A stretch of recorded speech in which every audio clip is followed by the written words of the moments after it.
Assalamualaikum warahmatullahi wabarakatuh. Di video kali ini saya akan membahas materi tentang husnuzon dan suuzon. Menurut etimologi, bahasa husnuzon berasal dari dua kata yaitu husnu dan zon. Husnu berarti baik dan zon berarti dapat diartikan berbaik sangka.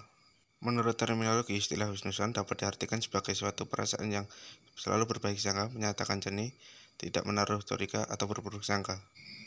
Jadi dapat disimpulkan bahwa husnuzon adalah cara pandang seseorang yang melihat segala sesuatu secara positif atau berpikir positif. Jenis-jenis husnuzon. Yang pertama, husnuzon kepada Allah. Ini dapat ditunjukkan dengan sifat tawakal, bersyukur kepada Allah, sabar, dan ikhlas dalam menjalani hidup. Kemudian yang kedua adalah husnuzon kepada diri sendiri. Ditunjukkan dengan sikap percaya diri dan optimis berikhtiar dengan maksimal, tentunya dengan inisiatif. Yang ketiga, husnuzon kepada sesama manusia. Ditujukan dengan cara senang, positif, dan hormat kepada orang lain tanpa ada rasa curiga. Hikmah husnuzon menumbuhkan perasaan cinta kepada Allah, menumbuhkan perasaan syukur kepada Allah atas segala nikmatnya, menumbuhkan sikap sabar dan tawakal, menumbuhkan keinginan untuk berusaha beroleh rahmat dan nikmat Allah, mendorong manusia mencapai kemajuan, menimbulkan ketentraman. Pengertian suuzon.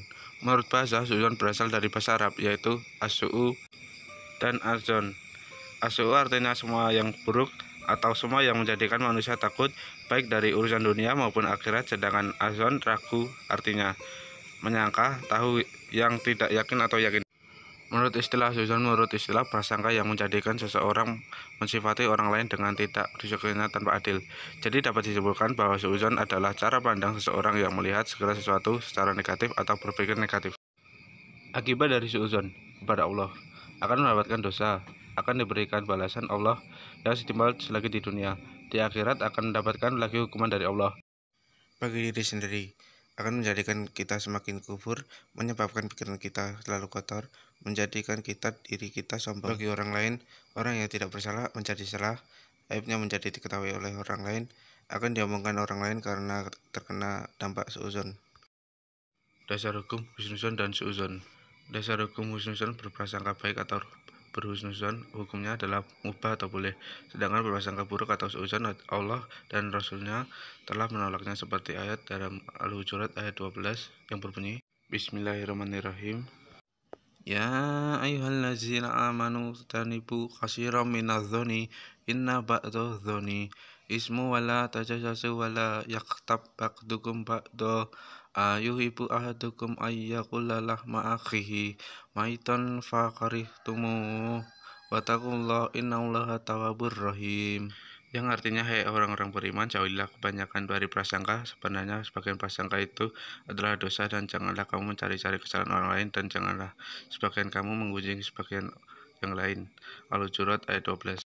Kandungan surat Al-Hujurat ayat 12. Dalam surat Al-Hujurat ayat 12, isi kandungan yang termuat di dalamnya antara lain, orang-orang yang beriman haram hukumnya menggibah dan mencari-cari keburukan orang lain, karena perbuatan tadi hukumnya dosa.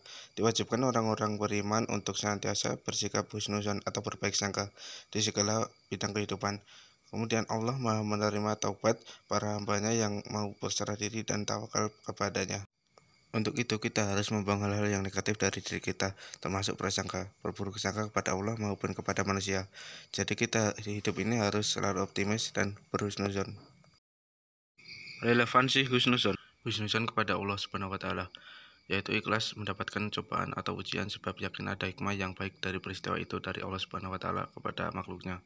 Kemudian husnuzon kepada diri sendiri, yaitu belajar giat, berdoa, tawakal untuk menyambut takdir yang baik yang ditetapkan oleh Allah Subhanahu wa taala. Belajar dalam hal ini yaitu optimis kesuksesan diri harus ditempuh dengan ikhtiar, doa, dan tawakal.